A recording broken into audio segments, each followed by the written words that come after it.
गुरु साक्षात् परं ब्रह्म तस्मै श्री गुरुवे नमः।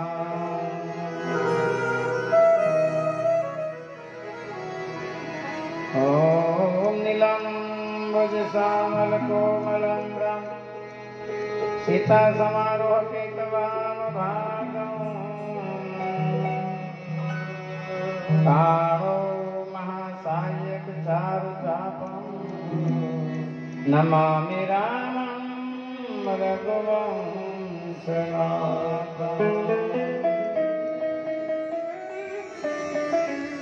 उद्भवे अतिथि संहारकारिणी कलेशहारिणी सर्वश्रेयसकरी सीता न तो हम राम वल्लभाम्। गुरु पितु मातु महेश भवानी प्रणवो दीन बंधु दीनदानी। सोयु में समोहि पर अनुकूला करहु कथा मंगल मोला। प्रणव पवन कुमार खलगन पावक ज्ञान घन जासो हृदयागार बसहि राम सरचापधर। भक्ति भक्त भगवंत गुरु चतुर्नाम पुए तिनके पद वंदन के नासे विघन अनेक। सिया राममय सब जुग जानी करहु प्रणाम जोरी करहु प्रणाम जोरी।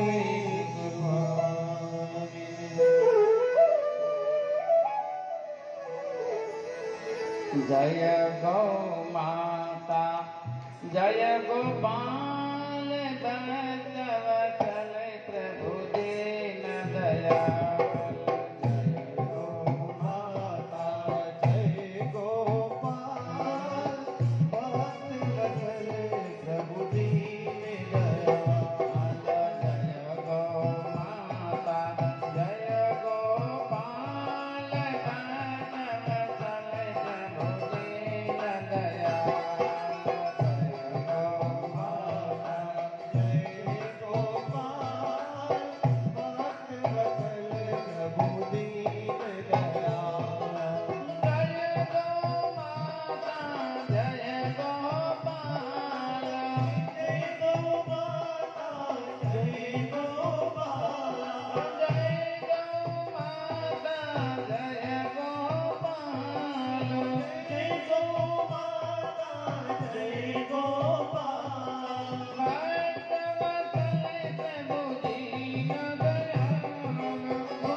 पति के पावन सीताराम रघुपति राघव राजा राम पतित पावन सीताराम रघुपति राघव राजा राम पतित पावन सीताराम जय रघुनंदन जय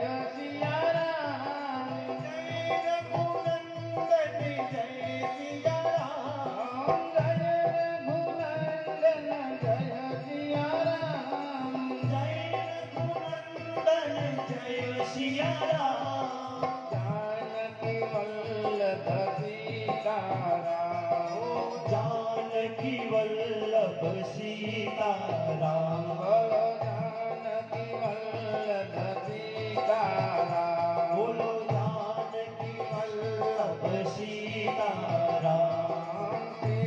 सीताराम जय सीताराम सीताराम बोलो सीताराम रामचंद्र भगवान की जय बालकृष्ण भगवान की जय हनुमान जी महाराज महाराज की जय सदगुरुदेव की जय सनातन धर्म धर्म की जय गौ माता भारत की जय भारत के संतों की की जय भारत के ऋषियों की जय भारत की संस्कृति की जय भारत के सतियों की जय भैरवनाथ भगवान की जय हेमनगर बस्ती की जय संतों भक्तों की जय सगले समाज की जय ईश्वर भगवान की जय नमः पार्वती पते हर हर महादेव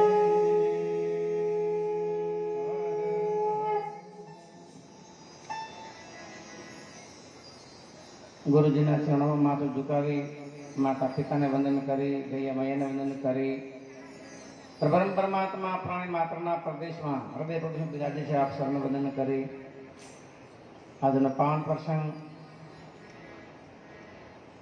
रूडो श्रावण मास पण पवित्र महीनो અને આપણે ભૈરવ ધામમાં જે સત્સંગની વ્યવસ્થા કરી છે દરેક ભાવિક ભક્તો ભાઈ બહેનો બધા વધાર્યા છો આપણે ખૂબ ખૂબ ધન્યવાદ આપ સત્સંગી છો આજે સત્સંગ એક અગાધ દરિયો છે કે જેનો કોઈ પાર ન પામી શકે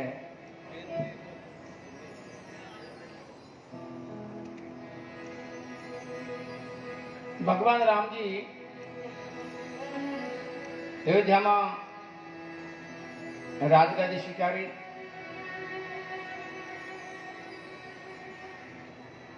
ચૌદ બ્રહ્માંડમાં જય જયકાર થયો આનંદ થયો એમના સચિવો જે હતા તે પણ બધાએ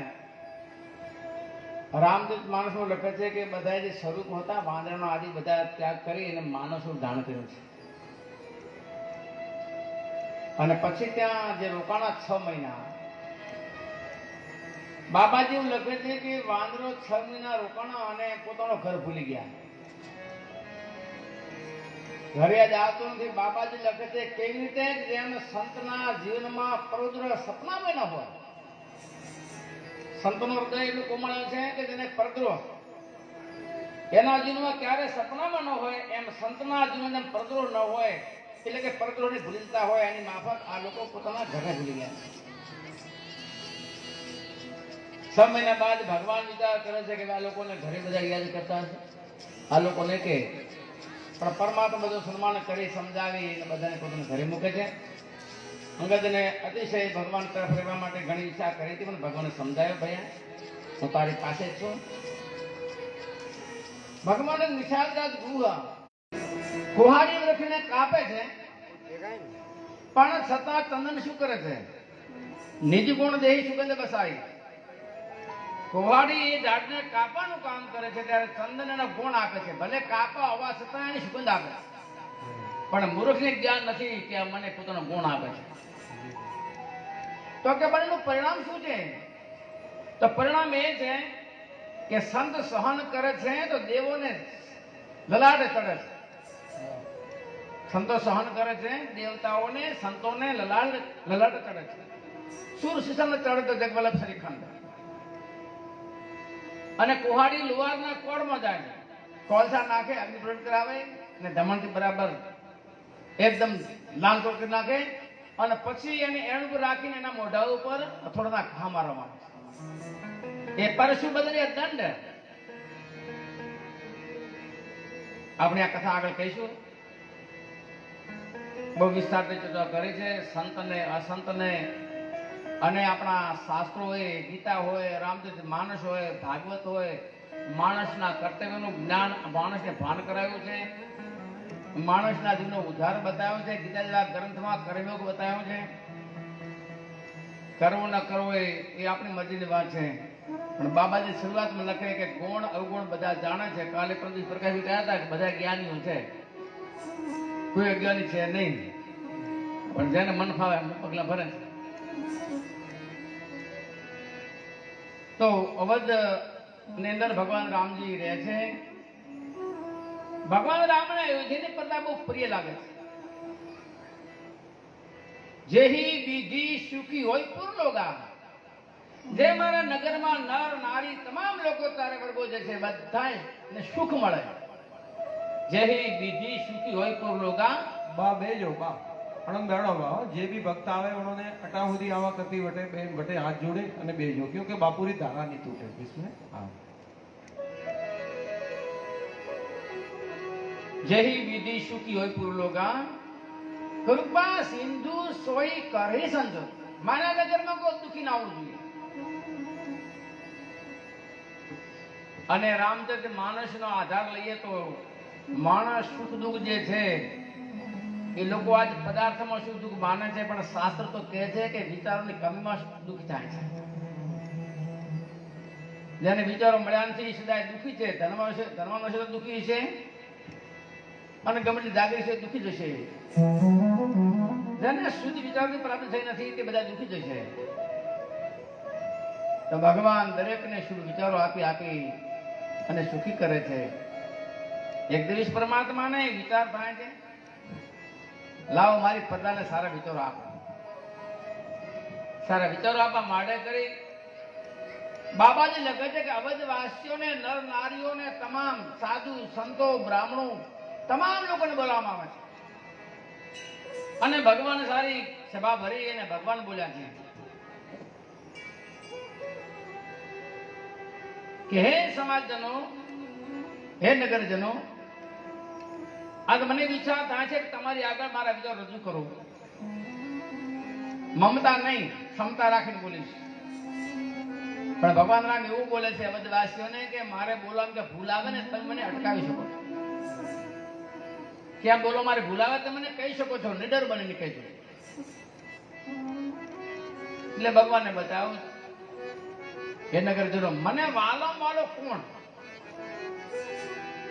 પરમાત્મા કહે છે મને કોણ વાલો? સોઈ સેવક પ્રેતમમ સોઈ મમ અનુશાસન માને છે. હે નગરજનો, મને એ જ વધારે વાલો છે. તે બધા મને વાલા છો, પણ મને વધારે વાલો કોણ છે? કે જેના વિચારો બહુ શુદ્ધ છે, સોઈ સેવક, અને એ સેવકના ઉત્તમ વિચાર છે. કેવા વિચારો? મમ અનુશાસન માને છે. જે મારી આજ્ઞાનું પાલન કરે છે એ મને વાલા વાલો એ છે.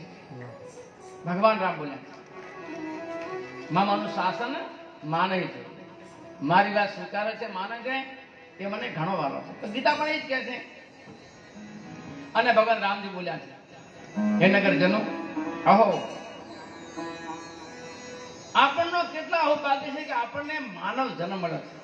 બડે ભાગ્ય માનસ તનુ પાવા, બડે ભાગ્ય માનુષ તન પાવા, સુર દુર્લભ સબ ગ્રંથ નિગાવા, સુર દુર્લભ સબ ગ્રંથ નિભાવા, સાધન રામ મોક્ષ કર દ્વારા, સાધન રામ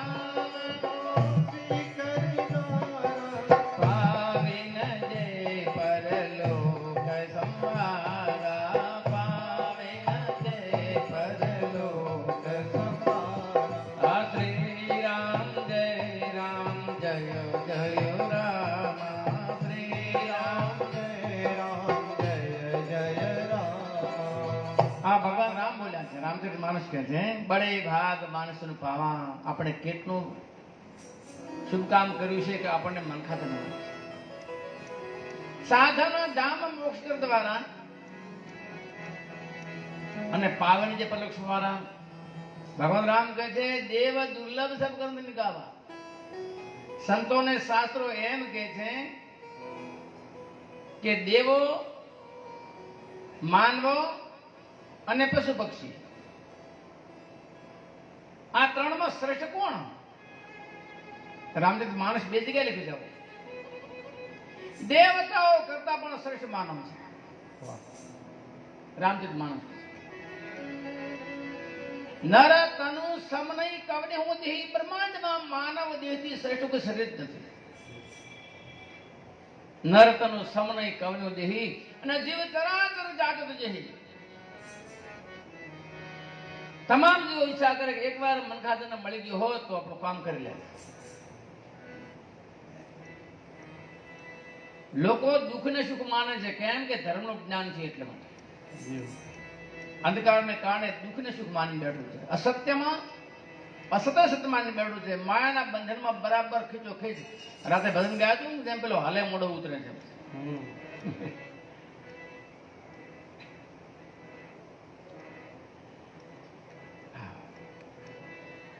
રામચરિત માનસના જે શબ્દો છે સમજવા જેવા છે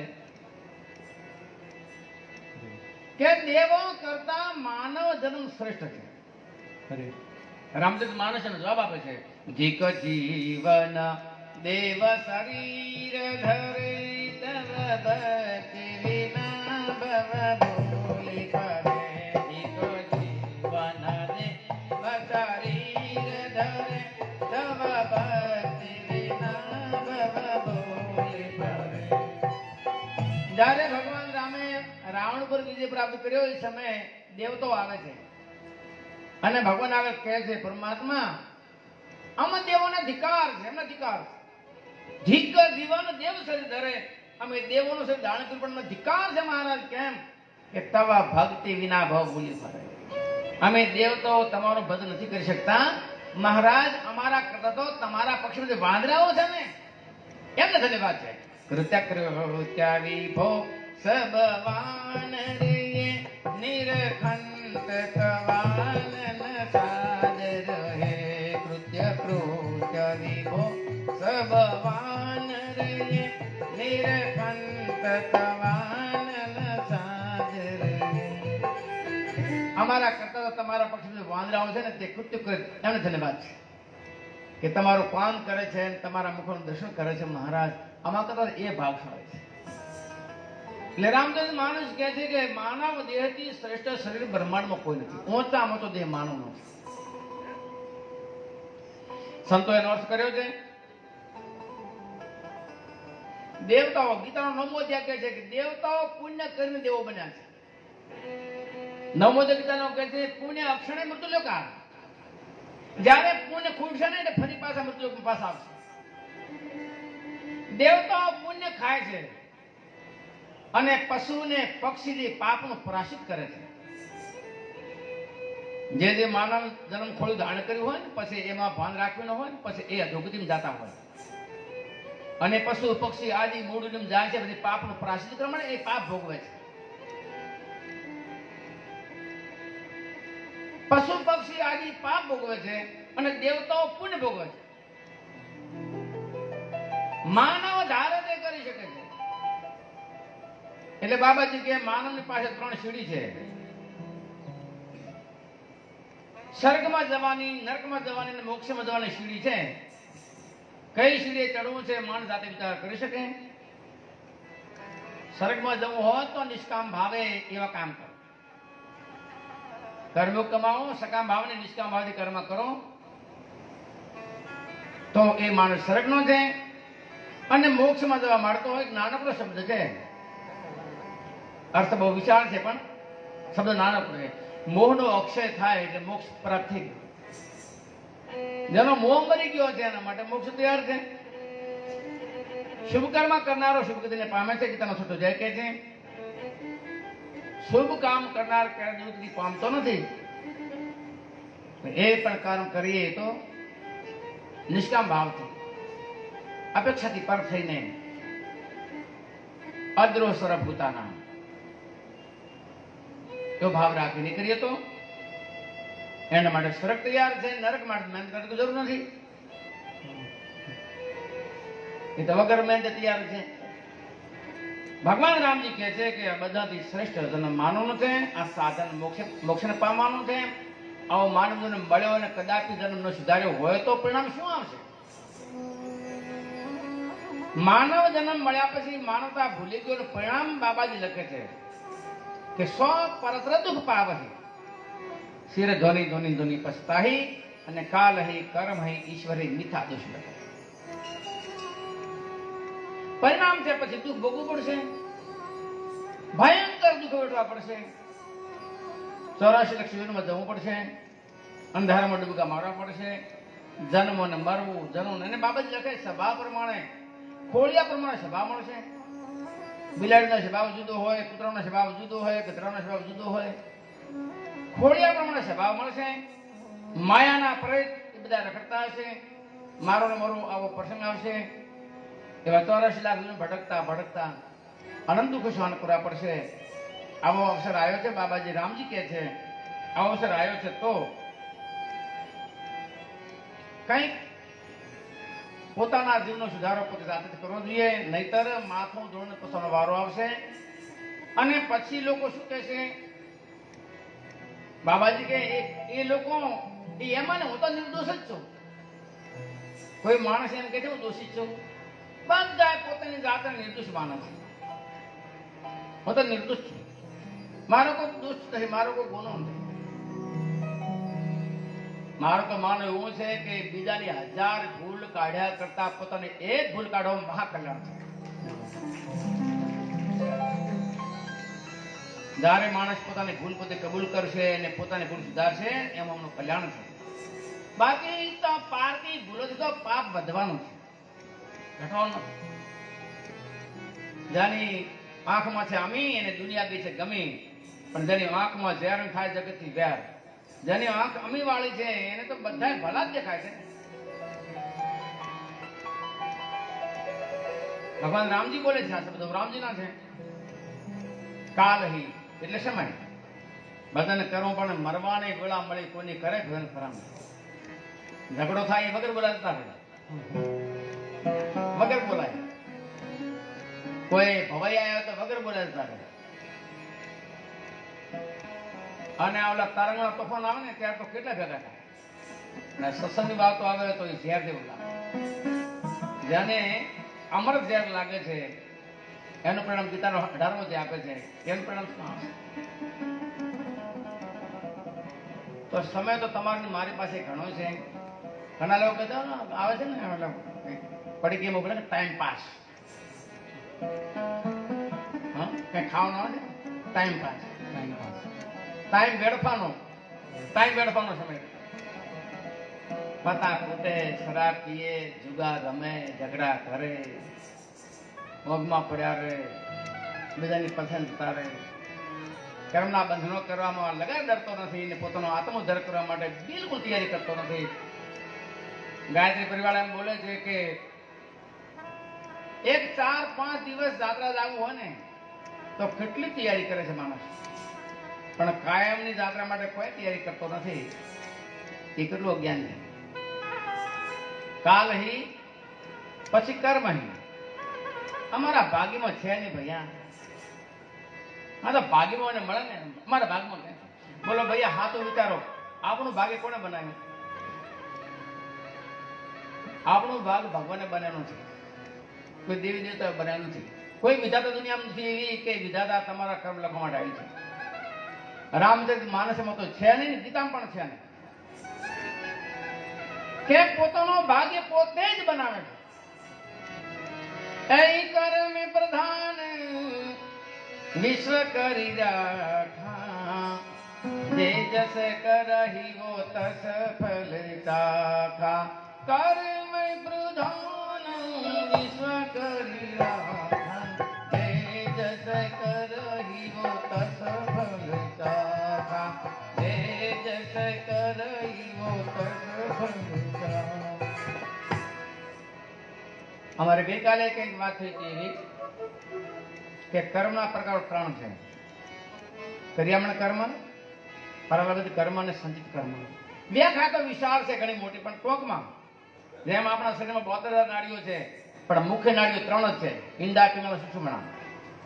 એની માફક કર્મના મુખ્ય આધાર 3. તો સંચિત કર્મનો નાશ કઈ રીતે થાય? એ ગીતાજીનો 4થો અધ્યાય કહે છે, અથે દાસી સમિદો અગ્નિ ભસ્મસાત કુરુતે અર્જુન, જ્ઞાન અગ્નિ સર્વ કર્માણી ભસ્મસાત કુરુતે તથા. જે માણસમાં પોતાના સ્વરૂપનું જ્ઞાન થયું છે એના બધા સંચિત કર્મ વળીને ભસ્મ થઈ જાય. પણ પ્રારબ્ધ કર્મ તો ભોગવાથી જ નાશ થાય. પ્રારબ્ધ ભોગવ્યા વગર છોડે નહીં. ભલે રામજી હોય, ભલે કૃષ્ણ હોય, કે ભલે રામજીના પિતા દશરથજી હોય, એ ભોગવવું જ પડે. નહીતર તો મહાપુરુષો કહે છે કે સંતોના દર્શન કરવાથી પાપ નાશ થઈ જાય છે. રાતે આપણે પ્રકાશજી ભજન ગાયું હતું ને કે સંત મિલને જાઈએ તદ મોહ માયા અભિમાન, જીવ જીવ પગ આગે ત્યું ત્યું કોટી યજ્ઞ સમાન. એ સંતના ચરણે લઈ પગલા ભરેલા યજ્ઞ છે. સંતના દર્શનથી બધા પાપ નાશ થઈ જાય. તો આપણે એવું માનીએ કે મહારાજા દશરથજીએ પૂર્ણ સંગ કર્યો. એનાથી મોટા સંત દુનિયામાં કોણ હતો? ગુરુ વશિષ્ઠ, કે જે વિશ્વામિત્રનો અહંકારને પણ તોડી નાખ્યો. એવા ગુરુ વશિષ્ઠ, એવા સંત, અને જેને ઘરે પરમાત્મા સમાયા હોય, તો દશરથજીના કર્મનો કેમ નાશ ના થયો? પરાલંબિત ભોગવવું જ પડે, છોડે જ નહીં. પરાલંબિત ભોગવવાથી નાશ થાય છે. સંચિત કર્મો જ્ઞાનથી નાશ થાય છે. અને ક્રિયામણ કર્મ બાકી વધે છે. એનો આપણે વિચાર કરવાનો છે કે આપણું પ્રારબ્ધ કેવું બનાવવું છે એ આધાર ક્રિયામણમાં છે. આપણું પ્રારબ્ધ આપણે સારું બનાવવું છે તો શું કામ કરો? પ્રારબ્ધને ભોગવી લો. અનાયાસ જે આવે છે ને ભોગવી જ લો. ફરિયાદ કર્યા વગર ભોગવી લો. એ છોડશે નહીં ભૈયા. એને હમણાં રોષો કોઈ નહીં છોડે તો હસતા ભોગવી લઈએ.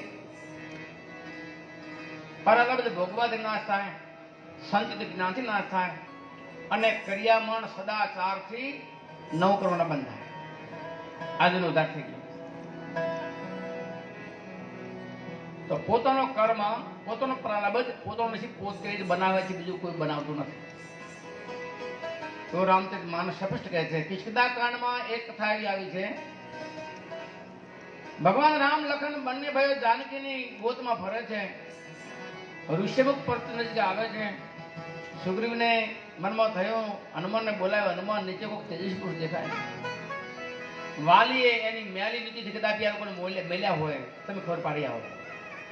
હનુમાનજી બ્રાહ્મણ રૂપે જાય છે. ભગવાનની પહેચાન થઈ ગઈ, ઓળખાણ થયા પછી એ હનુમાનજી રામજીને કહે છે. રામજી તો કે હા, કે તમે તો પ્રાણી માત્રના આત્મા છો, દરેક નર્દમાં વસો છો, અને આ બ્રહ્માંડમાં એવી કઈ વસ્તુ છે કે તમારાથી છુપી હોય. આ બધું જાણો છો. ભગવાન જાનકી ક્યાં તમને ખબર નથી? તમે બધું જાણો છો જાનકી ક્યાં છે ત્યાં બધે. પણ મને માંથી મોહ એ થાય છે કે તમે કોઈ અજ્ઞાની માણસ જેમ નારીની ગોત કરે એમ ફરો છો. મને સમજાતું નથી, મને સમજાવો. તો એ સમયે બોલે છે, એ સોની બોલે